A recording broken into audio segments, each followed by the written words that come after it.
કારણ કે આપણે નાના હતા ને ત્યારે લખણ ખોટા હતા ને આપણા માતા પિતા આપણને ચાટીને મોટા નથી કર્યા, મારીને મોટા કર્યા છે, એટલે જ આપણે એટલા બધા સ્ટ્રોંગ છે. તો એ બધું કવર કરવા માટે આપણે આવી રીતે લાઇનર લગાવવાની છે.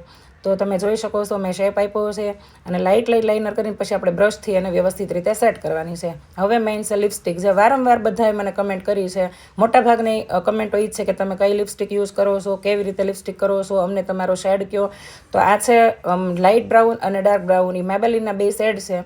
અને લિપસ્ટિકના તમારે હું જે લગાવું છું એ શેડ જોતા હોય તો તમને લિપસ્ટિક જ્યારે તમે લેવા જાઓ ત્યારે મેબેલિનની લિપસ્ટિક માંગવાની છે. અને શેડ નંબર છે આપણે વેઇટ હું તમને કહું, આની અંદર શેડ નંબર તો છે જ, 14 નંબરનો શેડ નંબર છે.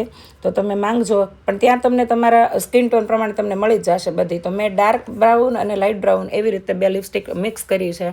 જે પહેલાં કરી દીધી છે આઉટ કોર્નર છે એ ડાર્ક બ્રાઉન છે, અંડર કોર્નર છે એ લાઇટ બ્રાઉન છે. પણ રશ્મિને પિંક કલરની લિપસ્ટિક કરવી હતી, એની ડ્રેસમાં પિંક કલરનો શેડ છે એટલે. તો રશ્મિને જો હું લિપસ્ટિક કરતી હતી ને ત્યાં તો મને કે લાઈ કે તારા હાથે કરવી, તો હું કામ હાથે ન કરું. તો રશ્મિબેન મારા હાથમાંથી લિપસ્ટિક લઈ લીધી અને પોતે બેન મંડાઈ પડ્યા છે જુઓ. પણ એણે પણ બહુ મસ્ત મજાની લિપસ્ટિક અપ્લાય કરી છે. અને મેં આજ સુધી કોઈ બ્યુટિશિયન પાસે મારી લિપસ્ટિક કરવા દીધી નથી, મારી જાતે જ હું મારી લિપસ્ટિક કરું. તો છેલ્લે મેકઅપ આપણો બધો થઈ ગયો છે. પછી લાસ્ટમાં આવે છે મેકઅપ ફિક્સર.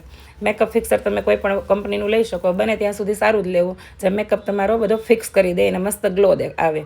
તો મસ્તી રૂકની નહીં ચાહીએ, મેકઅપ કરતાં કરતાં મસ્તી ચાલુ છે. પછી મેં આવી રીતે પોની કરી લીધી છે. પોનીનો મેં ફૂલ વિડીયો નથી નાખ્યો, પણ લાસ્ટ બતાવી રહીશું કે આવી રીતે મેં પોની કરી લીધી છે. અને પછી છેલ્લે સ્કોચકોફનો મેં શાઇન સ્પ્રે લગાવી દીધો છે. અને આવી રીતે બધા આગળના બેબી હેર છે એ મેં કવર કરી દીધા છે મિડલ પાર્ટ કરીને. એને મારા હસબન્ડને આ મારું હેરસ્ટાઈલ બહુ જ ગમે છે. પોનીમાં લઉં તોય ભલે ને અંબોડોવાળું તોય ભલે. તો રશ્મિ કે લાય તું કરે છે એવી જ મારે હેરસ્ટાઈલ કરવી છે. તો બેન પણ એના હેરને સવારી લીધા છે. મને કે હાલ તું મને આજે પર કરી દે પોની. તો રશ્મિને પણ આજે મેં પોની કરી દીધી છે. તો આ થઈ ગયું મારું લુક કમ્પ્લીટ. અને મેં આજ સુધી દરેક લુક મારી જાતે જ કમ્પ્લીટ કર્યા છે. એ જ્વેલરી હોય, કપડાં હોય, હેરસ્ટાઈલ હોય, મેકઅપ હોય, બધું જ. અને ક્યાંય શીખવા નથી ગયા, એમાં ભગવતીની કૃપા છે. કારણ કે મોબાઈલમાં ઘણું બધું આજકાલ શીખી શકીએ છીએ. પહેલેથી જ થોડીક આમ મને કહેવાય ને કે કોઈ પણ વસ્તુ હોય એક નજરે જુઓ ને ત્યાં કેચઅપ કરી લેતી. એટલે મને નાનપણથી આવા બધા શોખ અને શીખવું અને કંઈક ને કંઈક નવું કરવું. તો હેરસ્ટાઈલ પણ આજ સુધીની જેટલી કરી છે મેં મારી જાતે જ કરી છે. મેકઅપમાં પણ કાંઈ પણ આમ તેમ કર્યું હોય તો જાતે શીખતા હોય. એટલે શીખે હું ન આવડે બધું આવડે, આવું આપણા ગૌઢિયા કહેતા. એટલે આ બધું શીખતું રહેવાનું.